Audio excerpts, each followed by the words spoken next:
Madame, Monsieur, amis de Port-Royal, nous sommes vendredi saint, 1661, à Port-Royal-des-Champs. La mère Angélique écrit, dans sa cellule, qu'elle ne quitte plus que pour assister aux offices, tant elle a de la peine à se déplacer désormais. Elle a 70 ans. Il ne lui reste que quelques semaines à vivre, et la peur du jugement prochain la tenaille. Au-dessus de Port-Royal, la menace se précise. Maintenant que Louis XIV a pris seul les rênes de l'État, il y a un mois, après la mort de Mazarin. Et ce vendredi, un coup de semonce tombe juste avant l'office de la Passion. Le Conseil d'État impose la signature du formulaire à tous les ecclésiastiques et les communautés religieuses. Alors que les messieurs s'étaient toujours élevés contre ce document condamnant les écrits de Jansénus, Port-Royal a cette fois le dos au mur. Les messieurs ont l'exil, bien sûr, mais pour les religieuses, aucune échappatoire. Refuser de signer, c'est désobéir au roi et s'exposer à des sanctions que la mère Angélique sait inévitables. Rassemblant les forces qui lui restent, elle décide de rejoindre la communauté de Paris pour être avec elle au plus fort de la tourmente. Elle monte dans le carrosse qui l'emmène pour toujours loin de Port-Royal-des-Champs, vers sa Passion, qui sera aussi celle de Port-Royal.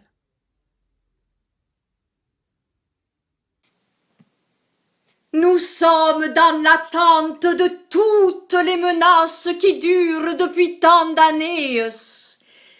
Si le temps est venu que Dieu veuille que nous en recevions l'accomplissement, j'espère que sa bonté nous soutiendra.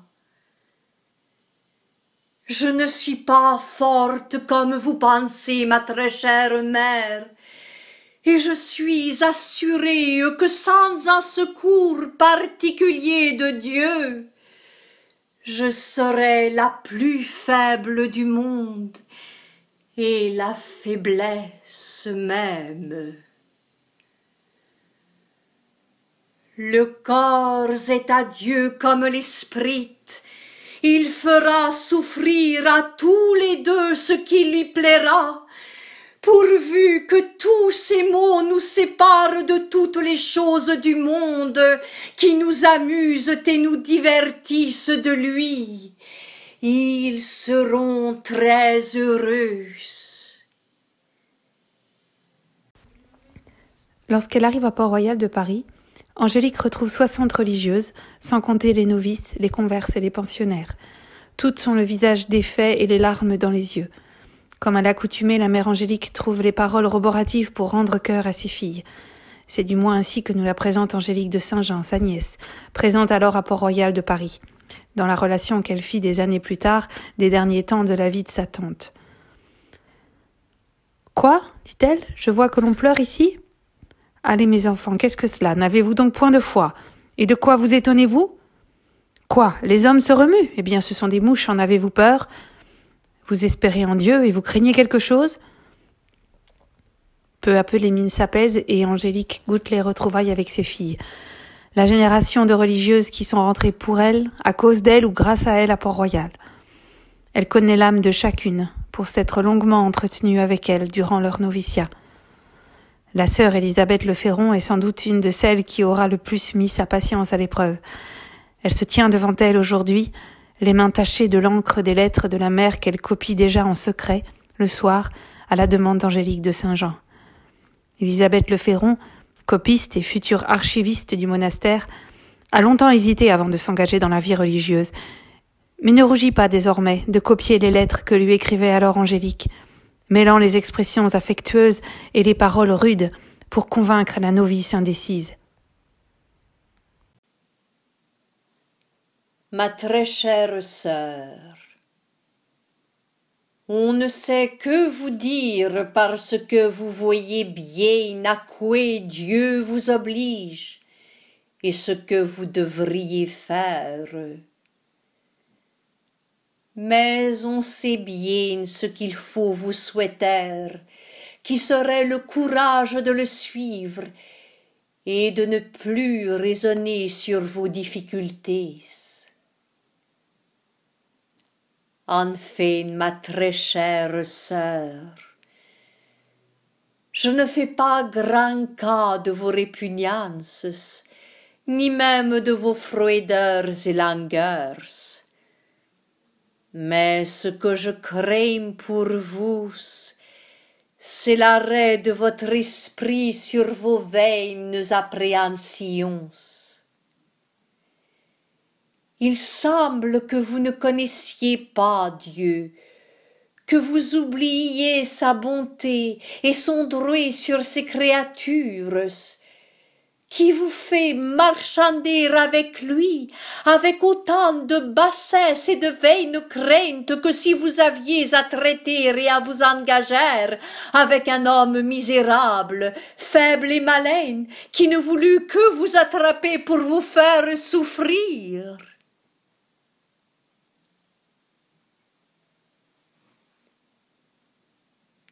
Je vous avoue que vous me blessez quand vous dites que vous craignez l'engagement pour toute votre vie. Et qu'est-ce votre vie? Un moment, à qui la devez-vous? À Dieu. Pourquoi vous l'a-t-il donné sinon pour le servir?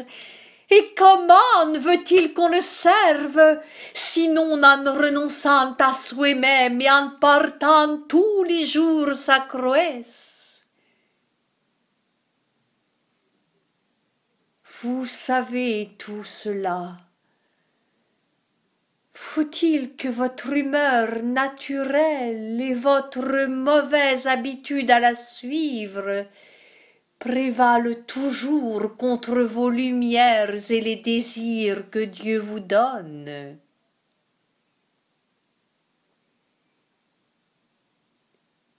Je le prie qu'il ait pitié de vous.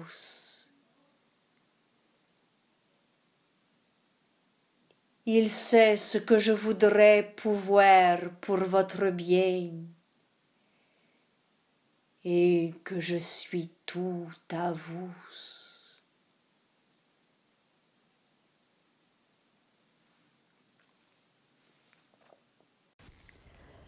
Le mardi 19 avril, 2 jours après Pâques, le roi signifie sa volonté de remplacer les directeurs de Port-Royal, de renvoyer les pensionnaires et de ne plus accepter de novices. Pour la mère Angélique, c'est sans doute le coup le plus rude, car il frappe celui auquel elle s'est attachée depuis plus de 20 ans, Antoine Singlin, héritier et continuateur de la direction augustinienne introduite par l'abbé de Saint-Cyran au monastère. Pour échapper à une lettre de cachet qu'il exile en Bretagne, Antoine Singlin quitte Port-Royal de Paris quelques jours plus tard pour entrer dans la clandestinité. Angélique, torturée par l'angoisse du jugement dernier, lui promet qu'après son départ, elle n'aura, je cite, plus peur de Dieu. Les rares lettres à Singlin que nous conservons d'Angélique, pour la plupart inédites, révèlent la lucidité de l'abbesse sur elle-même et l'exigence d'une conduite ferme, voire dure s'il le faut. Mon père, j'étais demeuré avec une grande consolation avant-hier de vous avoir parlé, ayant vu, ce me semblait, que vous connaissiez encore mieux que vous n'aviez fait le fond de ma misère, et que Dieu vous donnait la volonté de me traiter avec plus de sévérité, que j'appelle véritable douceur, que vous n'aviez faite. Ce n'est pas, mon père, que je n'ai toujours cru que vous aviez une vraie charité pour moi, et que vous connaissiez bien aussi mes défauts. Mais mon indisposition vous a retenu, et mon indignité a fait que Dieu ne vous a pas donné le mouvement de me traiter avec autant de force que j'en ai besoin, étant vraiment de ceux qu'il faut mener avec la verge de fer et contraindre d'entraire. Je ne reconnais en moi rien de bon que cette volonté qu'il me semble que Dieu m'a donnée dès le commencement et qu'il ne m'a jamais ôtée, de vouloir bien et de désirer qu'on me fasse toutes sortes de violences pour me faire rendre à Dieu, en sorte qu'il me semble, et c'est la première pensée que Dieu m'a donnée, que la plus grande jouet que je pourrais avouer au fond de mon âme, quelque révolte que mes sens en eussent, serait qu'on me réduisit à toutes sortes d'extrémités pour me faire rendre à Dieu ce que je lui dois, pour satisfaire aux maux que j'ai commis.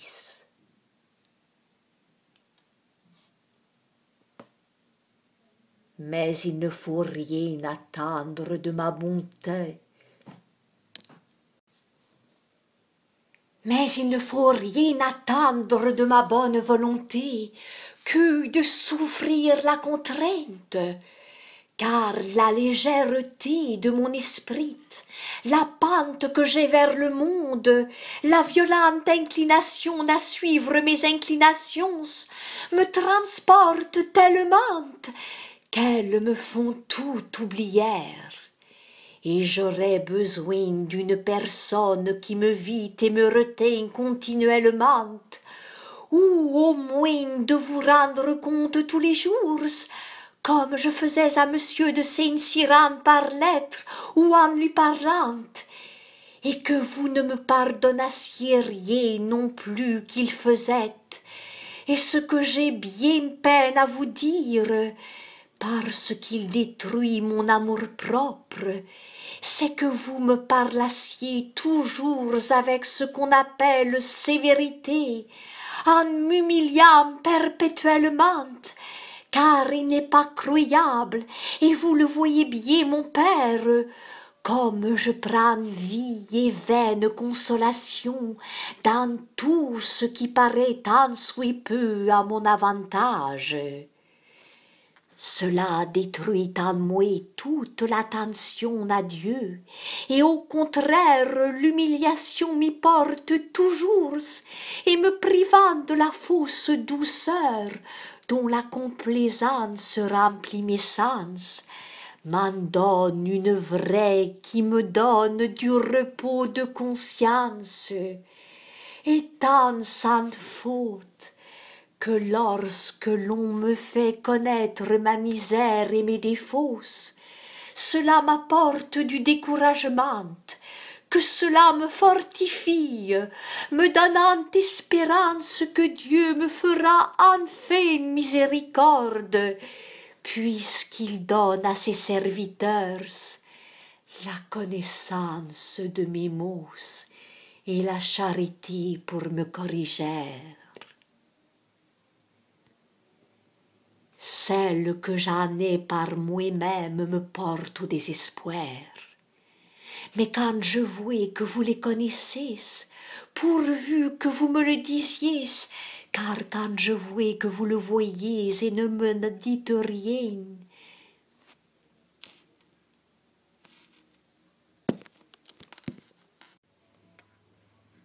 celle que j'en ai par moi-même me porte au désespoir.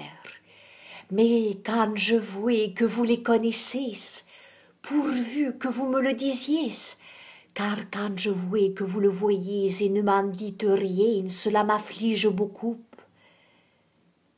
J'entre dans l'espérance.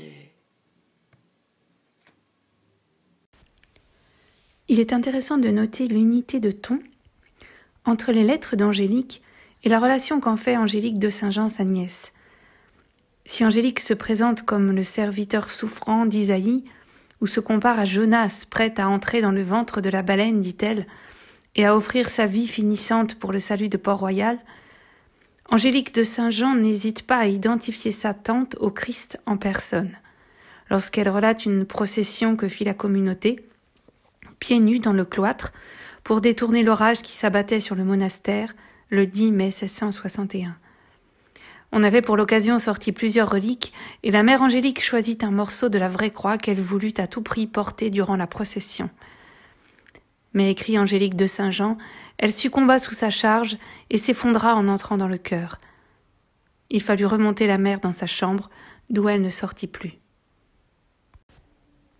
Cette scène d'Angélique que l'on dépose dans sa chambre, qui devient sa dernière demeure, s'assimile à une mise au tombeau si l'on veut poursuivre la comparaison christique d'Angélique de Saint-Jean.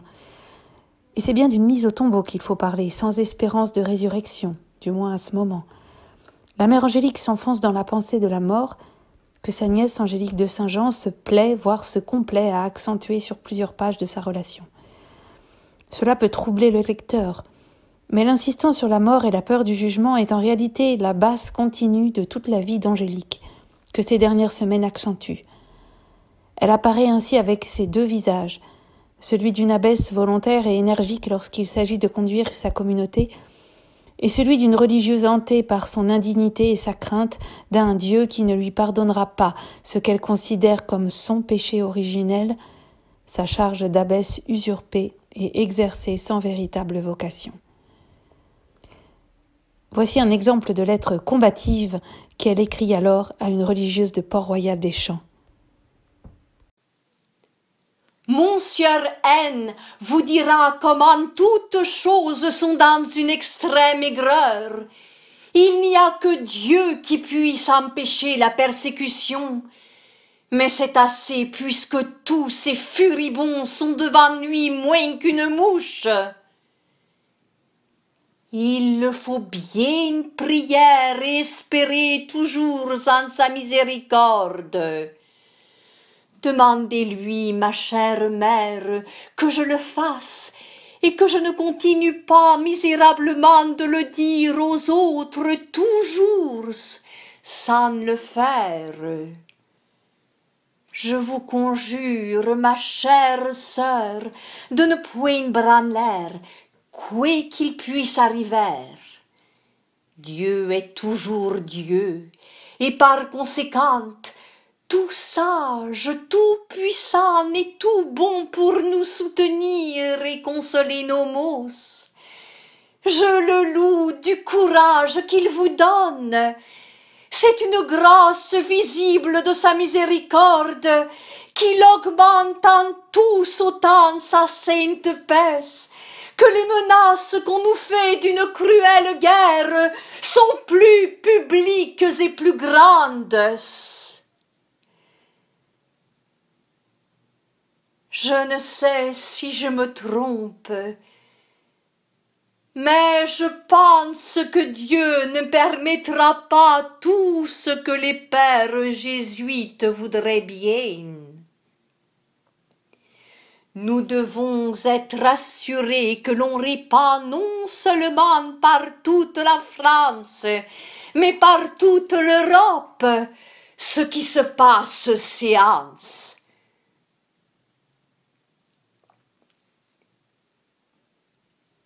Il n'importe qu'ils vantent tant qu'il leur plaira leur victoire. En vérité, ceux qui hériteront de nous sont plus à plaindre que nous.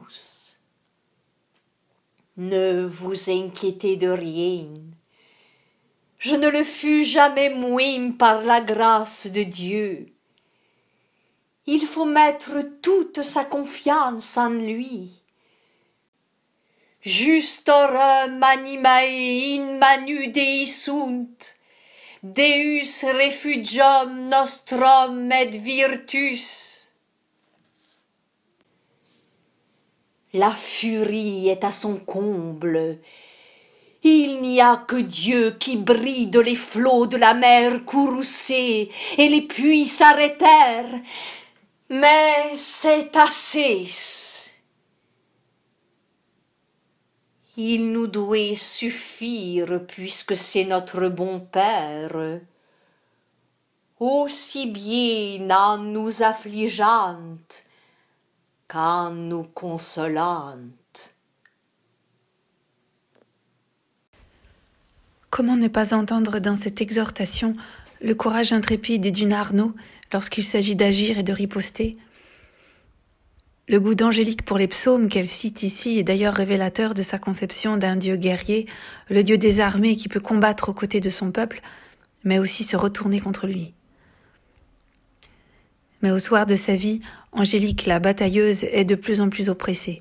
Physiquement d'une part, car elle souffre d'une cardiopathie artérielle qui aura raison d'elle 3 mois après son retour à Paris. Spirituellement et psychologiquement, elle étouffe tout autant, et ne trouve de repos que dans l'anéantissement de ses pensées, l'introspection devenant anxiogène pour cette âme de plus en plus seule depuis le départ d'Antoine Singlin. C'est d'ailleurs à lui qu'elle adresse cette dernière lettre à la fin de juillet 1661, une semaine avant sa mort.